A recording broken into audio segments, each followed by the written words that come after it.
27 जुलै 2025 रोजी central training college central reserve police force CRPF Mudkhed येथे दलाचा 87वा स्थापना दिन मोठ्या उत्साहात आणि सन्मानाने साजरा करण्यात आला।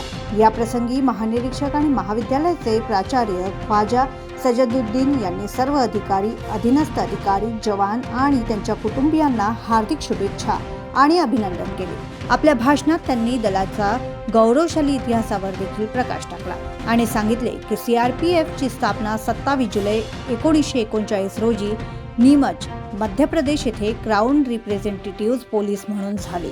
स्वातंत्र्यानंतर त्याची पुनर्रचना केंद्रीय राखीव पोलीस दल म्हणून करण्यात आली आणि तेव्हापासून दरवर्षी 27 जुलै हा दिवस स्थापना दिन म्हणून साजरा केला जातो।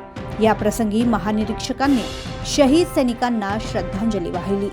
क्वार्टर गार्डमध्ये त्यांना मानवंदना देण्यात आली आणि विशेष सैनिक संमेलनाला संबोधित करताना त्यांनी देश सेवेतील सैन्याच्या शिस्त, वचनबद्धता आणि योगदानाचे कौतुक केले। स्थापना दिनानिमित्त विविध कार्यक्रमांचे आयोजन करण्यात आले होते, ज्यात मुदखेड शहरात भव्य सायकल रॅली, सामूहिक वृक्षारोपण आणि केंद्रीय विद्यालयातील मुलांसह अनेक कॅम्पसमधील मुलांसाठी विविध श्रेणीमध्ये चित्रकला स्पर्धा यांचा देखील समावेश होता। यासोबतच प्रशिक्षक आणि प्रशिक्षणार्थींमध्ये उत्साहाने क्रीडा स्पर्धांचे आयोजन करण्यात आले।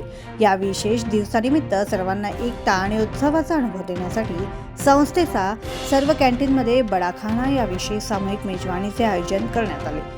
कमांडंट कम chief training officer Ved Prakash Tripathi, deputy commandant Arun Kumar आणि मोहम्मद शाह नेवाज, असिस्टंट कमांडंट करणजीत सिंग आणि वासुदेव, वैद्यकीय अधिकारी डॉक्टर निलेश कुमार आणि संस्थेचे सर्व अधीनस्थ अधिकारी, सैनिक, प्रशिक्षक आणि प्रशिक्षणार्थी या प्रतिष्ठित कार्यक्रमात उपस्थित होते।